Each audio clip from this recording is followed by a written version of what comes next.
Mesdames et messieurs, bonsoir. Merci de nous rejoindre pour ce nouveau numéro de Code 24, le magazine francophone de la rédaction Futur TV, en partenariat avec France 24. Code 24, votre code d'accès à la planète info. Passons tout de suite au sommaire de cette édition. Depuis 2011, des dizaines de milliers de tonnes d'algues sargasses viennent s'échouer sur les rivages des îles Caraïbes. Cap sur la Guadeloupe ce soir, où ces algues bleues posent de sérieux problèmes hygiéniques et économiques. Coup de projecteur sur le plus illustre palais de France et d'Europe, le Louvre, un musée qui accueille chaque année plus de 9 millions de visiteurs. Contre la radicalisation, le Tadjikistan traque barbe et voile noir. Les autorités locales déclarent ainsi la guerre à l'islam radical, au risque de dérives brutales et de répression. Le Liban s'enfonce chaque jour un peu plus dans le chaos des déchets. 7 mois de crise, 550 000 tonnes d'ordures à l'air libre. Leurs exportations coûteront très cher, plus de 110 millions de dollars. Une solution qui ulcère les activistes de la société civile. Les algues qui envahissent tout, nous les avons filmées en Guadeloupe, sur ces îles françaises, comme d'ailleurs sur de nombreux autres dans les Caraïbes. Ces sargasses sont un désastre pour l'environnement. Gaël Faure est allé à la rencontre de Roméo, un restaurateur. Il a peur pour la santé de ses proches et refuse que ces algues nauséabondes le forcent à fermer boutique. Alors là, c'était la plage de Porte d'Enfer, donc c'est un petit paradis, sable blanc, lagon totalement turquoise. Voilà, et là maintenant, on peut dire que ça prend bien son nom, les portes de l'enfer, parce que c'est devenu un enfer pour nous. Alors ici, on a l'échouage massif des algues sargasses. Donc ça a commencé en Guadeloupe en 2011. Avant, on n'en avait jamais encore vu. Et donc depuis 2011, l'été 2011, on en a qui arrivent comme ça régulièrement. Et donc avec des quantités assez impressionnantes. Et ça détruit totalement les plages. Ces sargasses poussent au large du Brésil, en se nourrissant des déchets rejetés à la mer par le fleuve Amazone. Elles se reproduisent à toute vitesse, puis elles dérivent jusqu'aux îles des Caraïbes. D'après les scientifiques, le phénomène se serait aggravé à cause du réchauffement climatique. On a fermé donc chaque été depuis 2011 et pour l'année 2015, on est sur plus de 6 mois de fermeture. Déjà, on a une perte de clientèle par rapport du fait que la plage n'est pas du tout praticable, mais en plus le dégagement de gaz H2S donc, qui nous pousse à fermer parce que l'odeur est totalement insoutenable. Cette odeur, c'est celle de l'hydrogène sulfuré qui émane des algues quand elles se décomposent. Ça ressemble à s'y méprendre à de l'œuf pourri. Mais ce gaz ne fait pas que sentir mauvais. En forte concentration, il est aussi nuisible pour la santé. Vous portez un masque à gaz ? Tout à fait, oui. Parce que je suis asthmatique et ça fait maintenant, je ne peux plus respirer l'air. Et votre médecin vous a dit que c'était spécifiquement lié au sargasse ? Tout à fait, oui. Parce qu'avant, je n'étais pas aussi, aussi malade. J'arrive ici, j'ai mal au ventre, j'ai sensation de vouloir vomir et j'ai la gorge vraiment irritée. Si je ne porte pas le masque, impossible. Pour plus d'une demi-heure à peu près, je suis vraiment malade. D'accord, je ne vais pas vous laisser trop longtemps sans le masque. Oui, tout à fait, voilà. Okay. Oui. Merci. Merci. L'entreprise familiale est au bord de la banqueroute.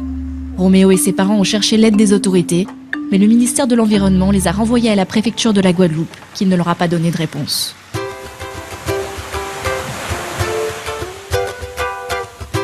Si la côte ouest de la Guadeloupe conserve ses allures de carte postale, de nombreuses plages à l'est sont envahies d'algues à répétition.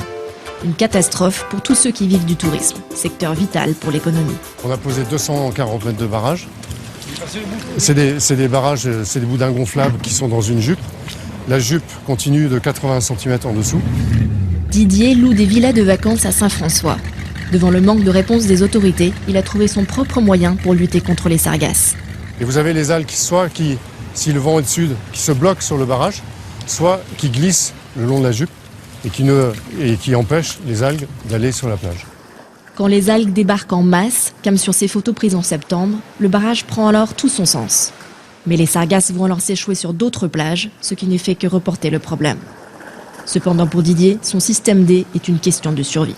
Bah oui, on est tranquille parce que là, on a déjà eu des gens qui avaient réservé pour le mois de février et qui voulaient, 3 villas qui voulaient annuler. Et on leur a dit, à cause des sargasses, Ils avaient vu ça sur Internet, donc ils disent on annule. Et on leur a montré les photos, comme quoi c'était bloqué, que la plage n'avait plus d'algues et tout. Et les gens n'ont pas annulé. Pas de subvention, on a demandé, mais la préfecture n'a pas l'argent. Donc en tout, on en a pour 30 000 €. Entièrement de notre poche. Si le barrage de Didier est efficace, il ne fonctionne que pour certaines plages où les eaux sont calmes. Il n'y a pas que ceux qui vivent du tourisme qui se plaignent des sargasses. Il y a aussi tous ceux qui habitent aux abords des plages les plus touchées, comme Jean-Louis. Sa maison est à 80 mètres de la plage de Galba. Ces sargasses, elles viennent tous les jours, tous les 15 jours, ça dépend. Mais par contre, quand elles arrivent, on sait que 3 jours après, il y a eu un début de décomposition et là, ça devient infernal donc au niveau des odeurs. L'accès à la plage et à la baignade sont interdites. Donc là, on n'a pas le droit d'y être. C'est-à-dire qu'on n'a pas le droit d'y être. Par contre, j'y habite. Chez Jean-Louis, comme chez tous ceux qui habitent près des plages touchées, les métaux rouillent à toute vitesse. Voilà, une pièce de 2 €. Donc c'est vrai que c'est une pièce de 2 € si je la retourne. Oui. Elle est comme ceci. Donc on l'expose pendant une dizaine de jours. Et là, ça devient une pièce toute noire. Dans le voisinage, tout le monde se plaint d'appareils électroniques endommagés. Ici, chez moi, tu sais, je perds tout. J'ai perdu déjà pratiquement 4 télés. Chaque fois que je les emmène chez un technicien, et le technicien me dit que la télé n'est pas réparable parce que des problèmes de sargasses, l'acide sulfurique qui détruit tout. Beaucoup de riverains constatent qu'ils ont développé les mêmes symptômes. Yeux et gorges irrités, nausées et grande fatigue. Ils disent qu'on ne peut pas classer cette situation dans catastrophe naturelle, qu'il faut déjà, parce qu'il n'y a pas de dégâts comme pour un cyclone, alors que ça a des dégâts, des conséquences beaucoup plus graves sur notre santé, je considère qu'un cyclone. Parce que là, vous voyez déjà, je ne peux pas continuer longtemps, je suis obligée de prendre un peu d'eau pour pouvoir continuer ma discussion. Donc je pense que notre problème de santé, c'est très important. Ma fille, tout le temps, elle se plaint, papa, j'ai mal à la tête, j'ai envie de vomir et tout.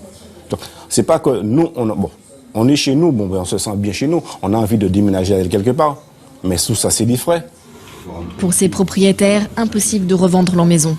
Aujourd'hui, personne n'en voudrait. À 1 heure de bateau, l'île de Marie-Galante, qui dépend de la Guadeloupe. La petite ville de Capesterre, au sud-est de l'île, a été très durement touchée par les sargasses cet été. Mais suite à des manifestations, le plus gros des algues a récemment été ramassé. Et pour le moment, pas de nouveaux échouages de sargasses. Donc actuellement, tu as repris ton poids que tu avais avant, pratiquement? Oui, pratiquement. Tu manges normalement? Je mange normalement. Tu n'as plus de troubles du sommeil? Non. Betty a été hospitalisée plusieurs fois au cours de l'été. Elle se plaignait de divers symptômes, dont des maux de ventre violents. Mais les examens ne montraient rien d'anormal. Puis je suis rentrée chez moi. Et quand je suis rentrée chez moi, rebelote, j'ai recommencé à me sentir mal, pas manger, le manger pas bon. Donc on en conclut que la seule chose qui fait qu'elle va mieux quand elle s'en va de son domicile, c'est qu'elle est plus exposée à l'hydrogène sulfuré. Depuis avril dernier, le docteur Catoni a signalé 52 cas qu'il considère liés aux sargasses. Au total, plus de 140 cas ont été rapportés à travers la Guadeloupe. Sur le long terme, je pense que ce qu'on peut craindre, c'est des problèmes respiratoires. Après, on sait très bien que ce gaz qui est proche du cyanure est toxique au niveau neurologique, mais à des doses plus élevées. Et ce qu'on ne sait pas, c'est quels seront les effets de doses plus faibles pendant des mois et des mois et des mois. Attendez, chacun son tour, voilà. Pour les tortues marines, les risques sont plus évidents. Les bébés peuvent mourir asphyxiés par les algues. C'est les petites tortues imbriquées que des gens avaient ramassées sur les plages.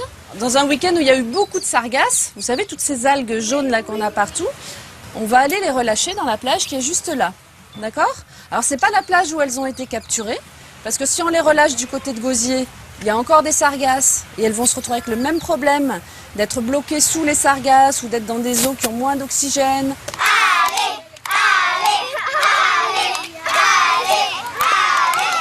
Un tortillon, ça pèse quelques grammes. Et si vous mettez à côté une poignée de sargasses qui va vite peser près d'1 kilo, le pauvre tortillon ne fait pas le poids en fait. Il a du mal. S'il est sous les sargasses, il ne pourra jamais aller respirer et une tortue a besoin de respirer régulièrement. Pour le moment, les pays affectés par les sargasses n'ont pas trouvé de moyen d'attaquer le problème à sa source. Ils traitent donc les symptômes. En Guadeloupe, aujourd'hui, il n'y a que 2 options pour déblayer les plages. Il y a les pelleteuses, mais elles nuisent à l'habitat des tortues. Puis il y a les brigades vertes qui enlèvent les sargasses à la main. Une centaine de salariés pour l'ensemble de la Guadeloupe. Sur toute la Guadeloupe, c'est pas grand-chose. Pour nous seuls, ici, là, il nous faudrait 200 personnes minimum pour on va délaisser. Parce que là, je peux vous dire que l'État a pris l'initiative avec le préfet de ces brigades, mais pour les investissements, rien. Parce que vous ne vous rendez pas compte que pour les machines, rien. Cette brigade de 20 personnes travaille 5 matinées par semaine. Mais avec la chaleur qui dépasse les 35 degrés, les pauses sont fréquentes. Et le ramassage avance à pas de fourmi. J'ai constaté qu'il y a des gens qui, au début, ils travaillaient dur, et maintenant, au fur et à mesure, on voit que ça revient, ça ne motive pas vraiment en fait. C'est jamais complètement propre. On va voir que c'est propre, peut-être le moment de la pause, les 30 minutes de pause, c'est déjà redevenu comme c'était juste avant, quoi. Des entreprises privées sont en train de développer des systèmes de ramassage plus efficaces, comme ce bateau, le Sargator. C'est la seule solution puisque le Sargator récolte en mer. Donc à partir du moment où on récolte en mer, on n'impacte pas du tout les plages. Les touristes peuvent continuer à aller sur les plages sans être impactés par cette sargasse. Ce type de machine suscite l'intérêt des autorités. L'Agence de l'environnement a lancé un appel à projet. 800 000 € seront débloqués pour tester des nouvelles idées pour ramasser les algues et trouver des façons de les recycler. Parmi les finalistes, plusieurs projets de récolte en mer. Nous avons privilégié les dispositifs qui permettent de concentrer et de maintenir les algues sargasses, voire de les dévier dans une zone pour les concentrer et pour les collecter par ailleurs. L'enjeu, c'est de ne pas aller collecter des algues qui ne s'échoueraient pas sur nos côtes. Donc on privilégiera l'action à quelques centaines de mètres, mais pas au-delà des côtes. Les premiers tests devraient commencer cet hiver. En attendant la mise en œuvre d'une solution miracle, les Guadeloupéens risquent de trouver le temps un peu long. Notre observateur Roméo, en tout cas, craint que si les sargasses sont toujours là en 2016, il faudra qu'ils mettent la clé sous la porte.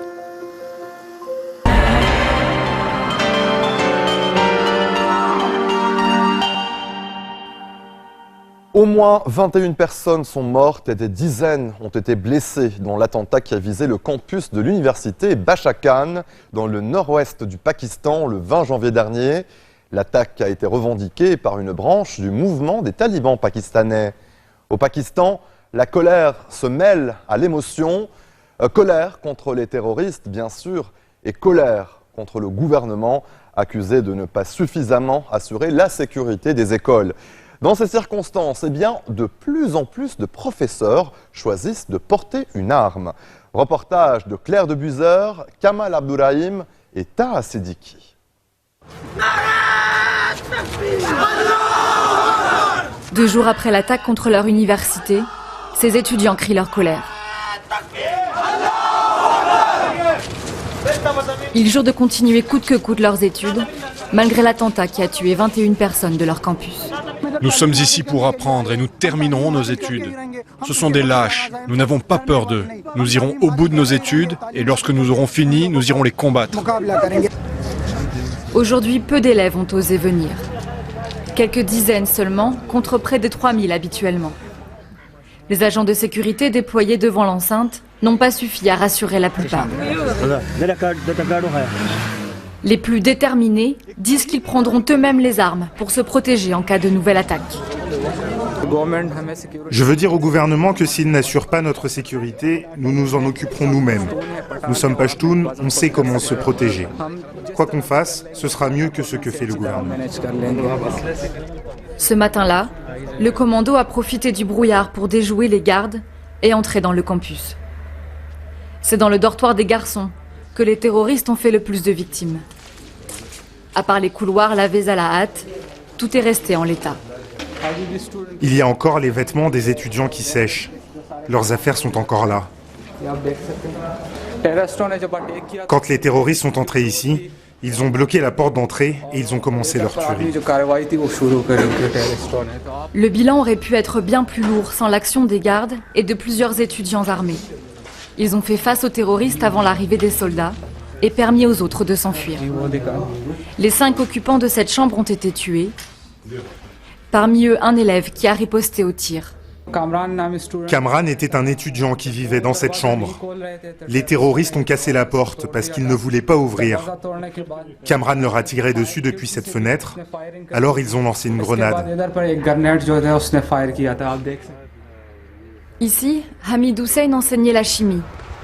Quand les terroristes sont entrés, ce père de 2 enfants a répliqué avec son pistolet avant d'être abattu. Il l'avait acheté peu de temps après l'attentat contre l'école militaire de Peshawar en décembre 2014, qui a fait 151 morts, dont 134 enfants. Avant ces événements, il ne s'était jamais intéressé aux armes à feu. Mais après l'attaque contre l'école de Peshawar, il a senti que c'était nécessaire d'en avoir une. On n'en a pas vraiment parlé, mais quelque chose avait changé en lui. Aujourd'hui, sa famille est en deuil, mais pour ses frères, Hamid Hussein est mort en héros. Fatalistes face à l'insécurité, ils estiment qu'il faudrait plus de professeurs armés dans les écoles. Les professeurs devraient avoir une arme pour protéger leurs étudiants, c'est tout. Pas pour autre chose, ni pour l'exhiber, seulement pour l'avoir à l'université, à la maison et quand ils font le trajet jusqu'à l'école, seulement pour leur protection. Pour le gouvernement, impossible de mettre un policier dans chaque salle de classe. Il encourage donc les professeurs à s'armer. Les licences de port d'armes seront bientôt gratuites pour eux. Dans cette école de Peshawar, le professeur Rafa Katoula n'a pas attendu ces annonces pour venir en classe avec son propre pistolet. Ça, c'est un Zigana F. C'est fabriqué en Turquie. Même si je ne suis qu'un enseignant, je n'hésiterai pas à utiliser cette arme si, Dieu nous en garde, une attaque devait avoir lieu. Les élèves eux-mêmes ont vu la situation se détériorer ces dernières années. Avant, on étudiait dans un environnement paisible. Mais maintenant, j'ai peur. Tout le monde est tendu. Les parents sont inquiets. L'école n'est plus comme avant.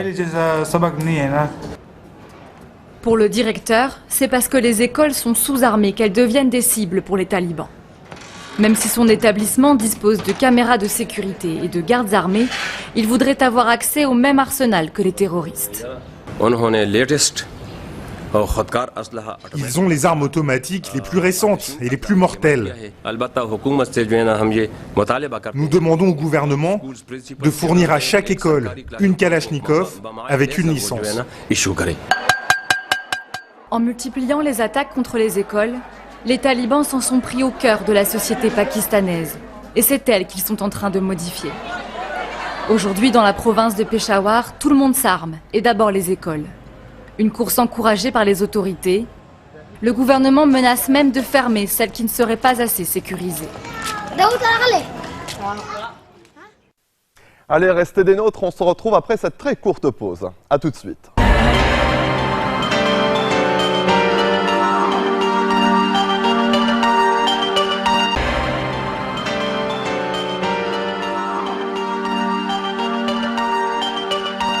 Coup de projecteur à présent sur le plus illustre palais de France et d'Europe, le Louvre.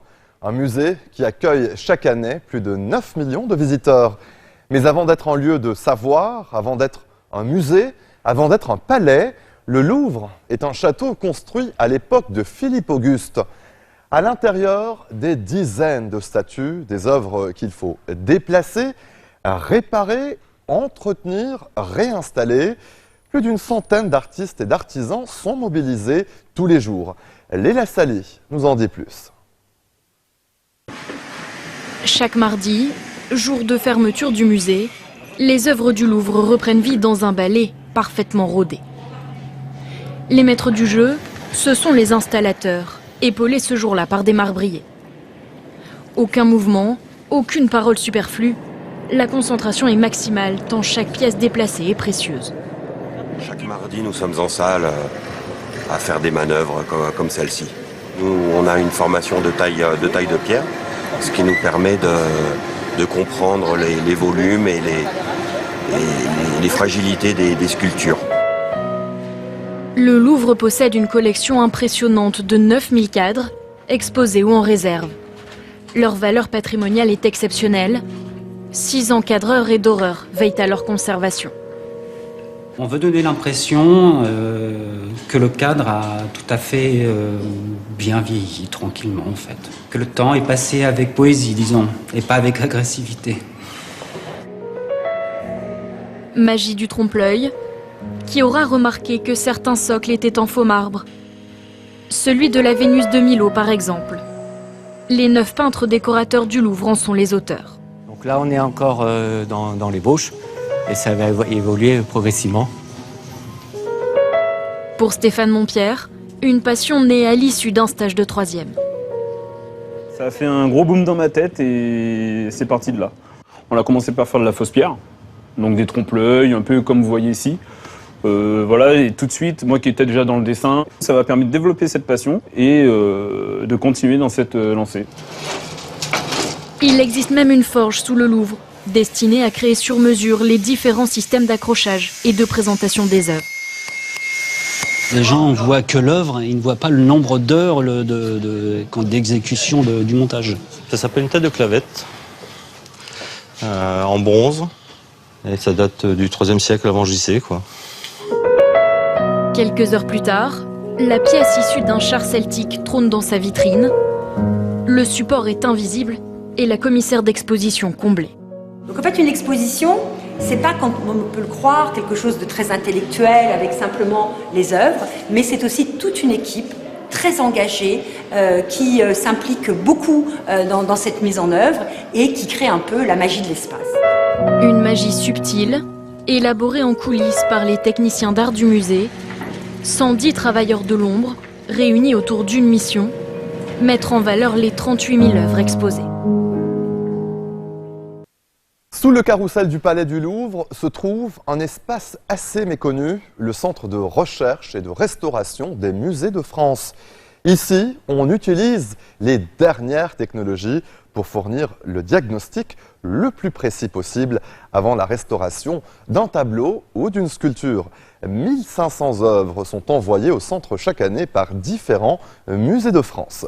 Valériane Gauthier.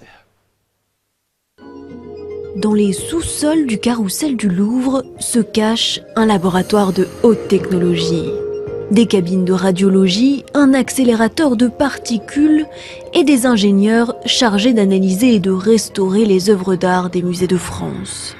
Cette toile, datée du XVIe siècle, vient d'arriver. Elle provient des réserves du musée du Louvre. Jean-Louis Bellec, photographe, ausculte le tableau sous toutes les coutures et par toutes les lumières.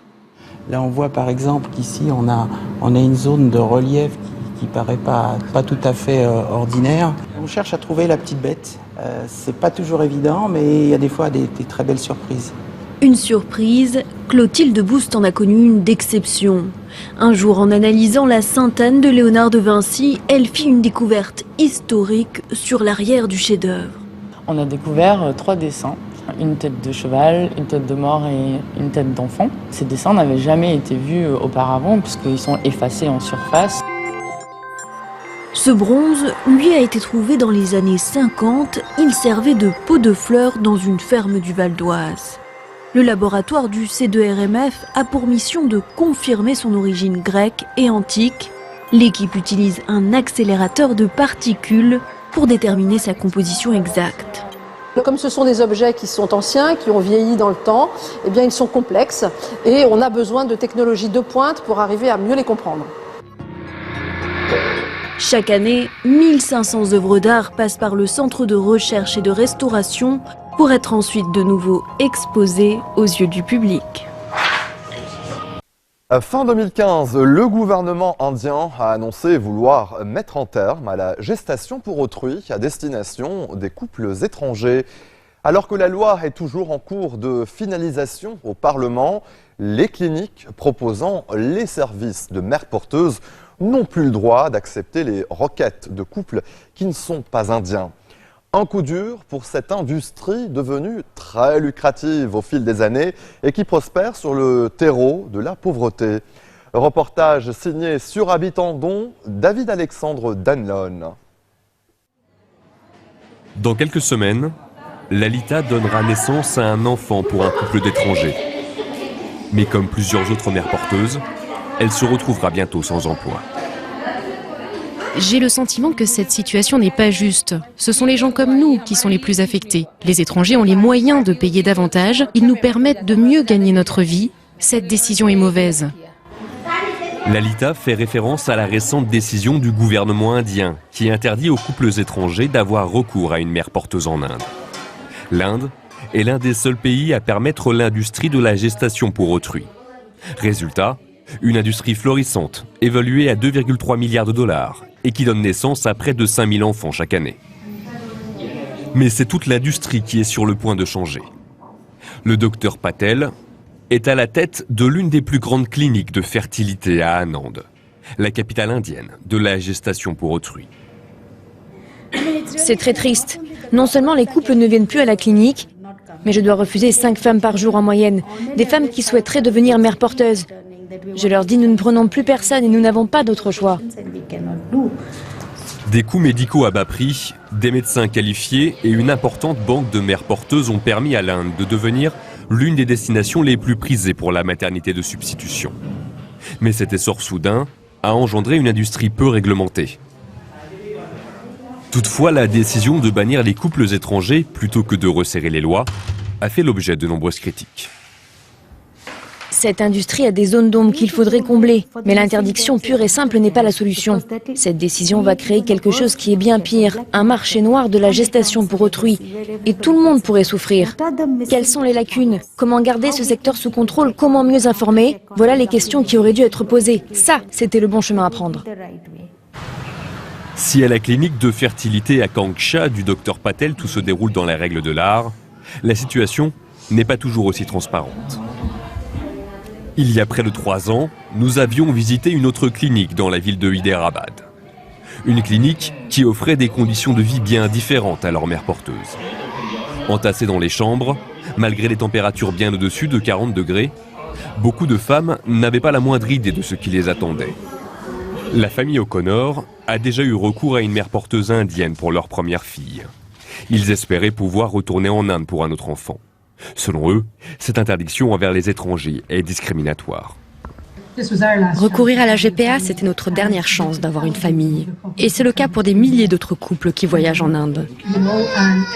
Et vous savez, ça a changé notre vie. Nous sommes profondément attristés et très déçus par cette décision de bannir les couples étrangers.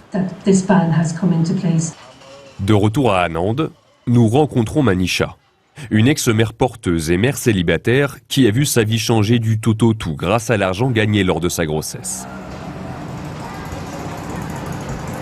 Avec l'argent gagné comme mère porteuse, j'ai pu m'acheter une maison et envoyer ma fille à l'école. Vous voyez, nous n'avons pas d'argent et les parents pour lesquels nous travaillons ne peuvent pas avoir d'enfants. Grâce à cette procédure, chacun profite l'un de l'autre.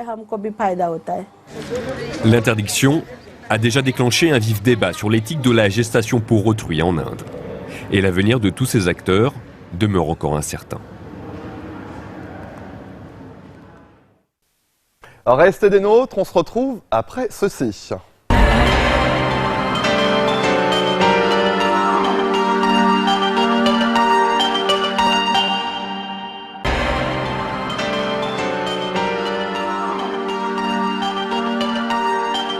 Au Tadjikistan, ancienne république soviétique frontalière de l'Afghanistan, plusieurs centaines de jeunes Tadjiks ont déjà rejoint les rangs des djihadistes de l'État islamique en Irak et en Syrie. Les autorités ont déclaré la guerre à l'islam radical et luttent contre tout ce qu'elles considèrent comme une preuve de radicalisation. Les hommes sont fortement invités à raser leur barbe, tandis que le voile intégral n'est plus vendu sur les marchés. Une traque implacable des potentiels djihadistes au risque de dérive brutale et de répression de la population. C'est un reportage de Lucie Guyot et Tariq Abiad. Au cœur de l'Asie centrale, le Tadjikistan dévoile ses hauts sommets. Majesté des paysages, mais dénuement de la population. Cette ancienne république soviétique, à 90% musulmane, est la plus pauvre de la région. Un terreau idéal pour l'organisation de l'État islamique. Nous sommes à Kouliab, dans le sud du pays, le premier foyer de recrutement tadjik. 70 jeunes sont partis d'ici. Pour Hosiat, ces chiffres ont un visage, celui de son fils, le premier tadjik mort en Syrie en avril 2014. sa mère le croyait en Russie, en fait, il combattait dans la province d'Alep. Au pied de son immeuble, une salle de prière comme on en trouve des milliers à travers le pays. Mon enfant venait ici tous les jours. Il faisait sa prière 5 fois par jour. Un jour, j'ai reçu un appel d'un numéro masqué. J'ai demandé qui c'était, mais on m'a juste dit « Bravo, ton fils est mort. Ton fils est un martyr. » Bakhtior avait 22 ans. Dans son petit 2 pièces, sans eau courante, Rossiat conserve ce maigre trésor. Comment vivre après ça? Ce sont ses vêtements. Ça fait 1 an et 8 mois. C'est tout ce qui me reste. Il sent encore son odeur. Selon les autorités, 400 à 500 Tadjiks ont rejoint la Syrie et l'Irak. Rapporté à la population du pays, c'est 3 fois plus que le nombre de djihadistes français. Au sommet de l'État, une défection fait scandale. Sur cette vidéo de propagande, Gulmurod Khalimov, l'ancien commandant des forces spéciales de police. Allah vous commande, frère Tadjik. Où que vous soyez, le djihad est une obligation pour vous maintenant. Venez construire le califat et l'État islamique.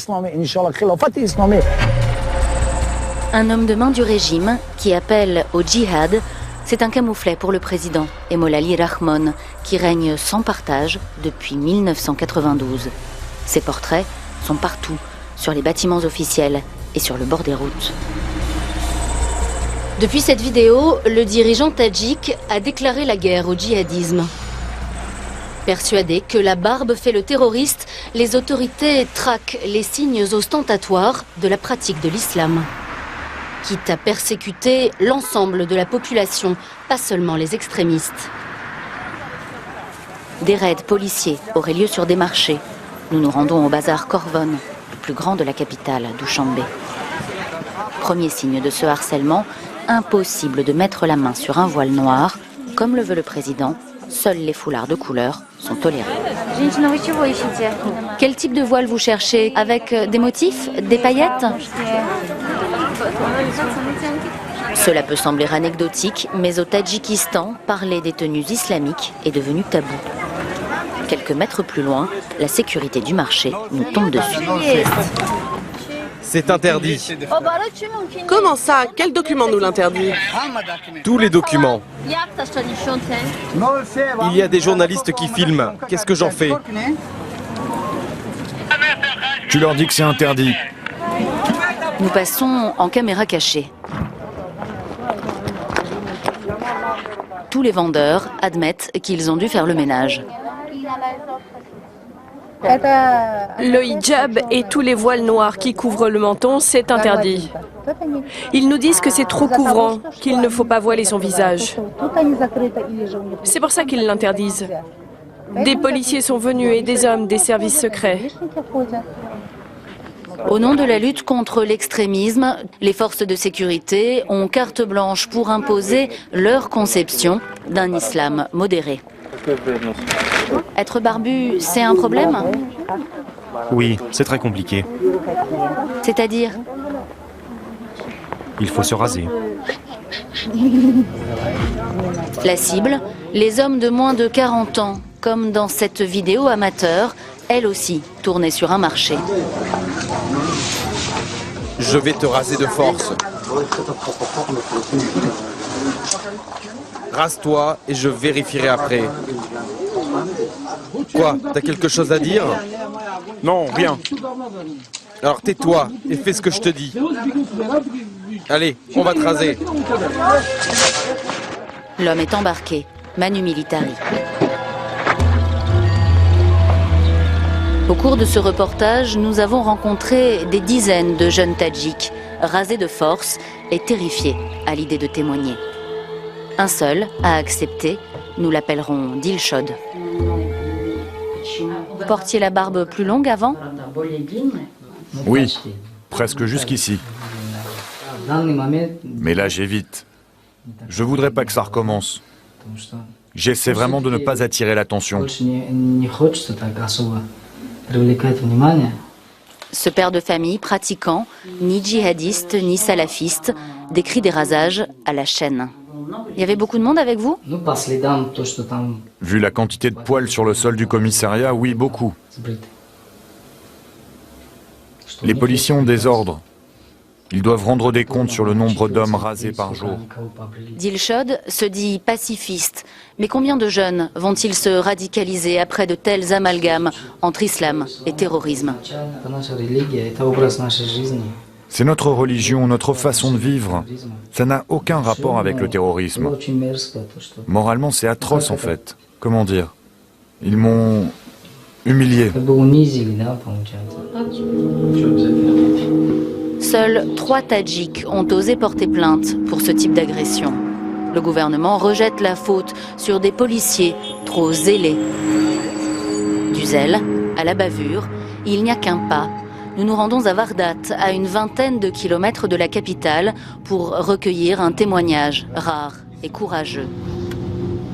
Mahmoud Saïd et son fils Abdoulo sont en deuil. Cette année, le petit dernier, Oumar, n'a pas fait sa rentrée à la fac. Juste ici, il était là. C'est là qu'ils l'ont embarqué. Ils l'ont arrêté à cause de sa barbe, parce qu'il portait la barbe. C'était fin août. Mahmoud Saïd se précipite à l'hôpital. Son fils, destiné à une carrière de juriste, est dans le coma. Il meurt quelques jours plus tard.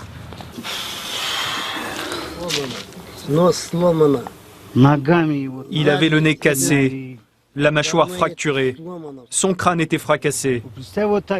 Quand il était à terre, les policiers l'ont battu à coups de pied. Ils l'ont frappé au visage. Comment c'est possible? C'est des sauvages. La police locale affirme que le jeune homme, ivre, a tenté d'agresser les policiers avant de tomber tout seul. Il n'avait que 23 ans. Et on nous dit qu'il s'est fait ça lui-même. On ne peut pas y croire. Il ne mentionne même pas que sa barbe a été arrachée par endroits.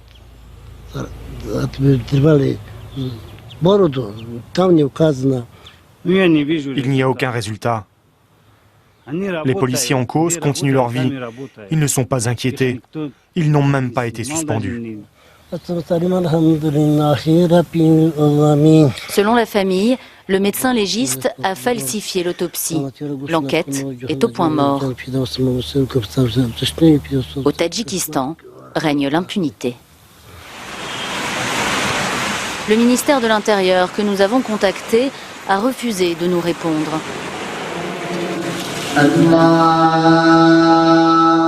Et les autorités religieuses, nommées par le pouvoir, ferment les yeux sur ces dérives. Nous nous rendons à la prière du vendredi, à la grande mosquée de Douchambé. Ici, le prêche dénonce la menace terroriste.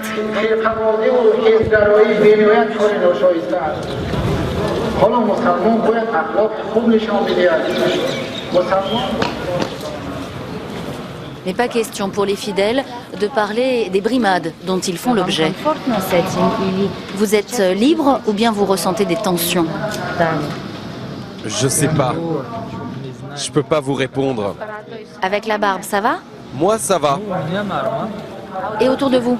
Les autres, je peux pas vous dire. Mais si, racontez-nous, ne vous inquiétez pas. Non, non. Le grand moufti a accepté de nous rencontrer. Comme tous les imams tadjiks, c'est un fonctionnaire qui obéit au gouvernement. Nos questions sur le harcèlement des musulmans, il les esquive.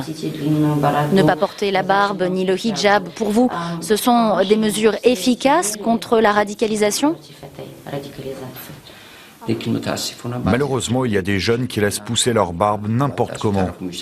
Ils font pousser leurs cheveux et ils le font soi-disant au nom de la religion. Mais la religion ne soutient pas du tout ça. Cette passivité laisse un blanc-seing au régime. En septembre dernier, le président a interdit le principal parti d'opposition, un parti islamique modéré, subitement accusé de terrorisme. La police a arrêté 200 membres de ce parti, la plupart incarcérés dans cette maison d'arrêt. Et gare à ceux qui tentent de les défendre.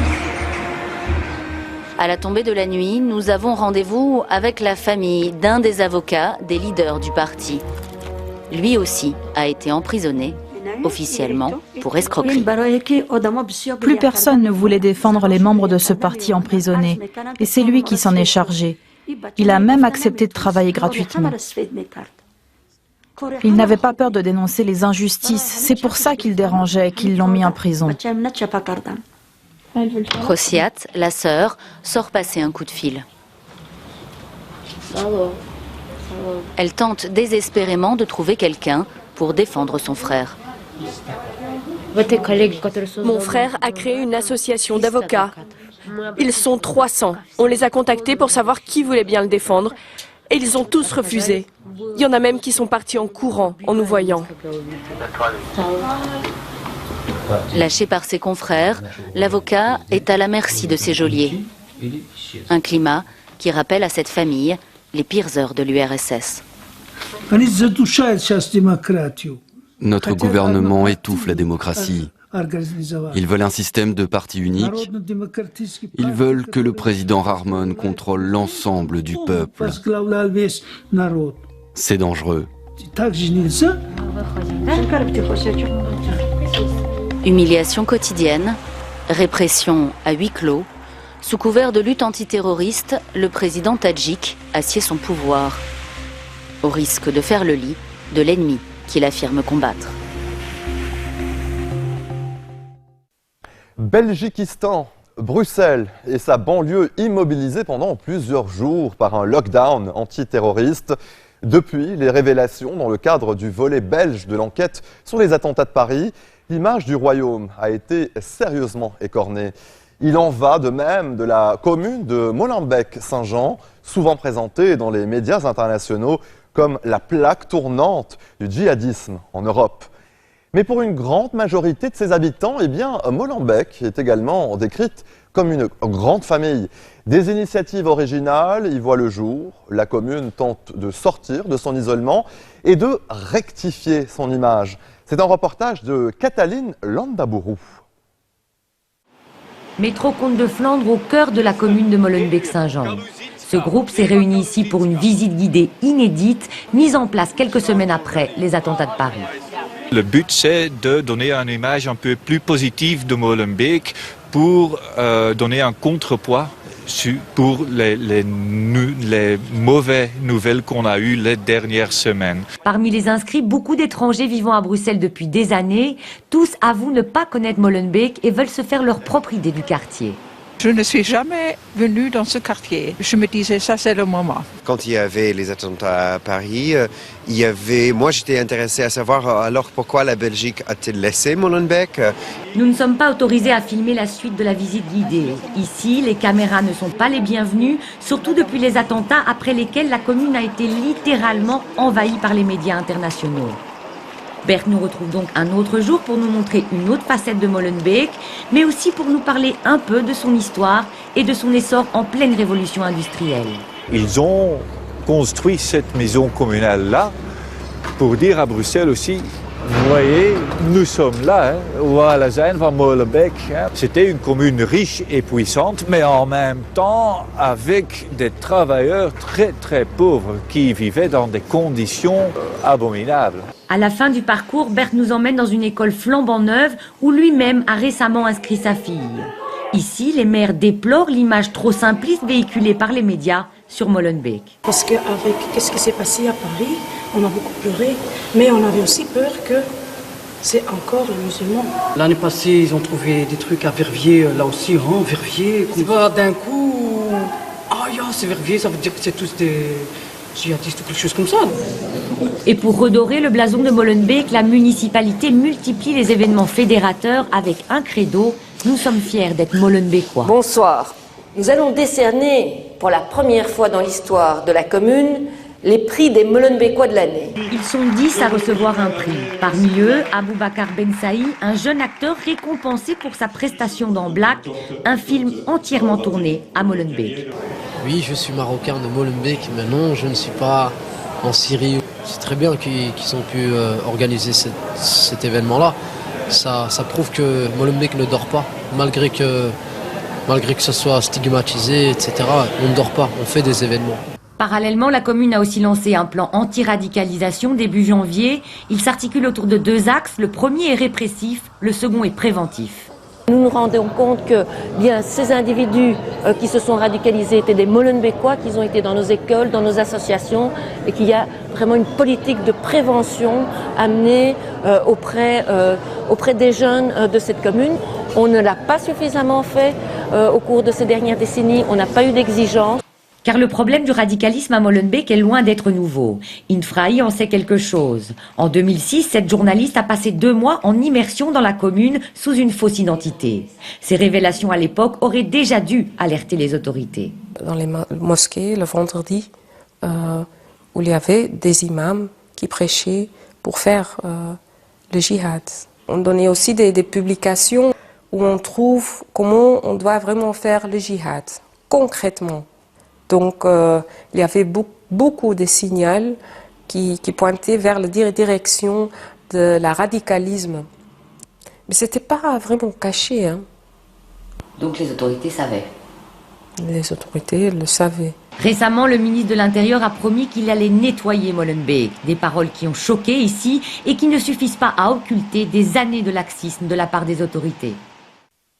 Allez, restez des nôtres, on se retrouve après cette très courte pause. A tout de suite.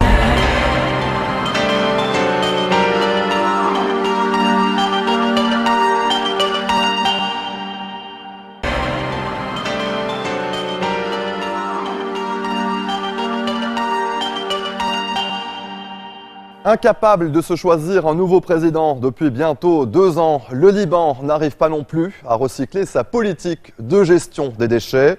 Eh bien, résultat, après 7 mois de crise, plus de 550 000 tonnes d'ordures se sont accumulées à Beyrouth et dans près de 225 villes du Mont-Liban. Fin 2015, le gouvernement a donné son feu vert à l'exportation des déchets, mais la facture s'annonce très salée, plus de 110 millions de dollars au profit d'entreprises étrangères. Une solution décriée par les collectifs de la société civile, toujours très mobilisés. Le récit de Philippine de Claire Montener. Le fleuve de Beyrouth, surnommé le fleuve de la mort, l'un des plus pollués du Liban. Un bouillon de déchets industriels et ménagers et d'eau usée qui se déverse quotidiennement dans la Méditerranée. Depuis l'éclatement de la crise des ordures en juillet 2015, une montagne de détritus s'est formée à ses abords. Conséquence de la fermeture de la principale décharge du pays qui aurait atteint sa limite d'enfouissement. Nous sommes en train de proposer au gouvernement des solutions. Nous n'inventons rien. Nous ne prétendons pas être les plus intelligents. Nous leur donnons juste les mécanismes de la solution que tout le monde peut adapter. Mais malheureusement, le gouvernement est encore, à l'heure qu'il est, en train d'essayer de faire pression sur les gens avec les poubelles afin de conclure des marchés dans lesquels ils volent l'argent avec des solutions non environnementales. 212 $ la tonne pour l'exportation. Pour financer cette opération annoncée temporaire par les autorités, le gouvernement entend piocher dans la caisse autonome des municipalités. Après 7 mois de crise alimentée par des scandales de corruption liés à la gestion nationale des poubelles, plus de 550 000 tonnes d'ordures se sont accumulées à Beyrouth et dans près de 225 villes du Mont-Liban. La facture promet d'être salée. Pas moins de 110 millions de dollars au profit d'entreprises étrangères chargées d'exporter les déchets. Mais ce juteux pactole ne suffit pas. Problème, aucun pays n'a pour l'heure manifesté officiellement son intention d'accueillir ces offrandes empoisonnées sur son sol. La solution de l'exportation n'est pas la meilleure. C'est un problème tout comme le problème des déchets. Mais pour se débarrasser de ce problème, nous n'avons pas d'autre choix pour le moment. Cela va prendre entre 6 mois et 1 an. Et l'ultime solution reste une solution durable pour réduire les déchets à la source en triant et en recyclant les déchets en énergie ou en les enfouissant dans la Bekaa, dans différentes régions au nord et au sud, puisqu'il y a beaucoup d'endroits qui peuvent être utilisés. Exit le tri, le compostage, le recyclage et la production de carburants alternatifs prônés par les écologistes. Des initiatives individuelles favorisent une solution plus radicale, l'incinération sauvage. Une pratique illégale et tout aussi polluante qui s'organise dans des dépotoirs clandestins, mais aussi dans les quartiers défavorisés de la capitale. Les conclusions d'une étude menée par des chercheurs de l'université américaine de Beyrouth sont alarmantes.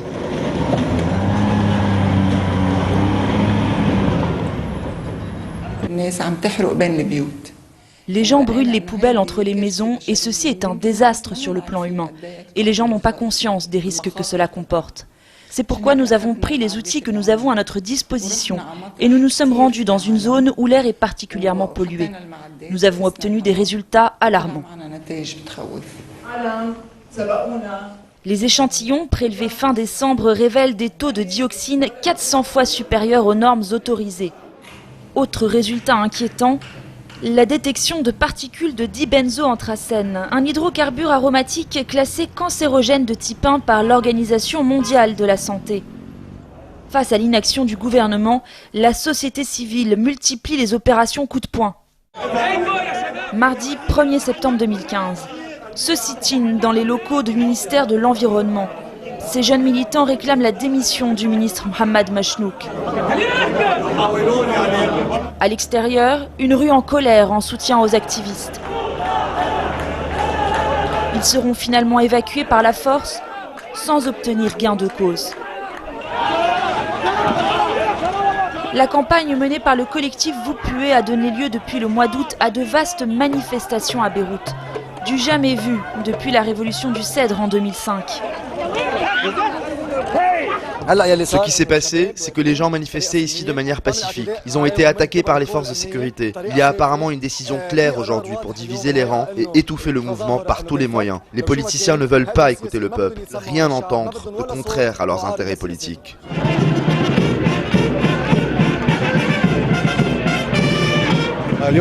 Aujourd'hui, sur invitation des groupes et associations de la société civile, nous avons dédié le jour de l'indépendance aux revendications qui sont partagées par tous ces groupes et pour lesquelles ils se battent depuis très longtemps, mais aussi pour dénoncer l'irresponsabilité des autorités et leur incapacité à assurer les droits les plus basiques réclamés par les citoyens. Ce n'est plus seulement une question de déchets, c'est plus grand que cela. Il s'agit d'un pays qui est gouverné par des gangs. Ils ont brûlé et volé le pays et l'ont construit en le faisant crouler sous une dette colossale. On doit travailler pour la construction d'un État civil. Tous ceux qui sont au pouvoir doivent savoir qu'ils puent.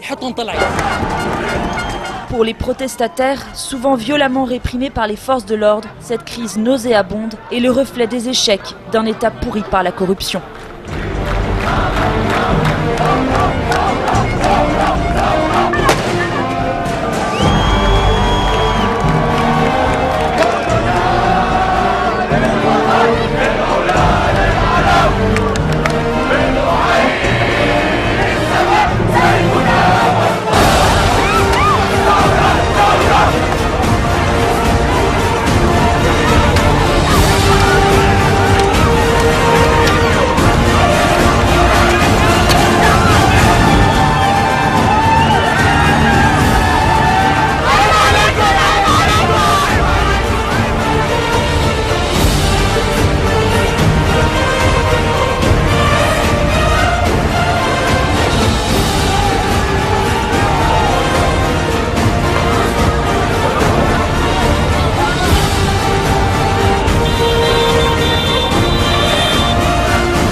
Code 24, c'est déjà fini pour cette semaine. Nous vous donnons rendez-vous la semaine prochaine pour une nouvelle fenêtre sur l'actualité internationale. Vous pouvez dès à présent revoir cette émission sur notre site internet. N'hésitez pas non plus à nous envoyer vos commentaires à l'adresse qui s'affiche au bas de votre écran. Excellente suite de programmes sur notre antenne et à la semaine prochaine.